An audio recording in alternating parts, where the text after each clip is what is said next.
ప్రియమైన సహోదరి సహోదరులారా, మీకు శుభవార్త. 2025 సంవత్సరంలో మొత్తం 365 అంశాలను మీతో పంచుకోబోతున్నాము. జనవరి 1వ తేదీ నుండి ప్రతిరోజు ఒక అంశము మరియు దానికి సంబంధించిన వాక్యమును పంచుకుంటాము.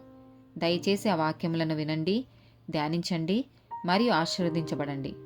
దయచేసి సబ్స్క్రైబ్ చేయండి మరియు మీ స్నేహితులతో పంచుకోండి. ధన్యవాదాలు.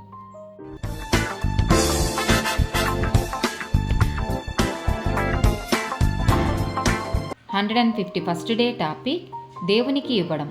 లూకా సువార్త 21వ అధ్యాయము 1 నుండి 4 వచనాలు.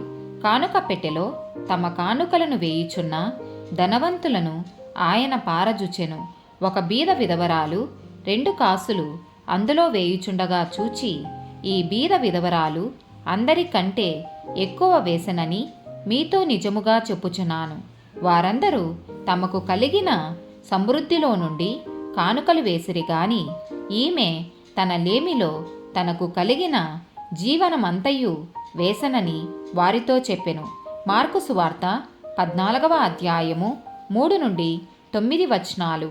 ఆయన బేతనీయలో కుష్ఠరోగి అయిన సీమోను ఇంట భోజనమునకు కూర్చుండి ఉన్నప్పుడు ఒక స్త్రీ మిక్కిలి విలువగల అచ్చ జటమాంసి అత్తరుబుడ్డి తీసుకొని వచ్చి ఆ అత్తరుబుడ్డి పగలగొట్టి ఆ అత్తరు ఆయన తల మీద పోసెను.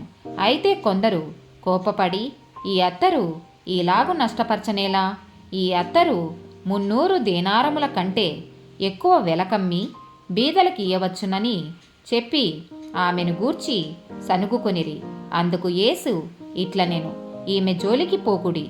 ఈమెను ఎందుకు తొందర పెట్టుచున్నారు? ఈమె నా ఎడల మంచి కార్యము చేసెను. బీదలు ఎల్లప్పుడూ మీతోనే ఉన్నారు. మీకిష్టమైనప్పుడెల్లా వారికి మేలు చేయవచ్చును.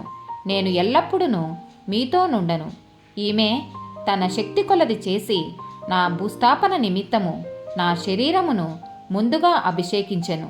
సర్వలోకములో ఎక్కడ ఈ సువార్త ప్రకటింపబడునో అక్కడ ఈమె చేసినదియు జ్ఞాపకార్థముగా ప్రశంసింపబడునని మీతో నిశ్చయముగా చెప్పుచున్నానెను. లూకా సువార్త 7వ అధ్యాయము 40-47 వచనాలు. అందుకు యేసు, సీమోను, నీతో ఒక మాట చెప్పవలెనని యున్నానని అతనితో అనగా, అతడు బోధకుడా, చెప్పమనెను.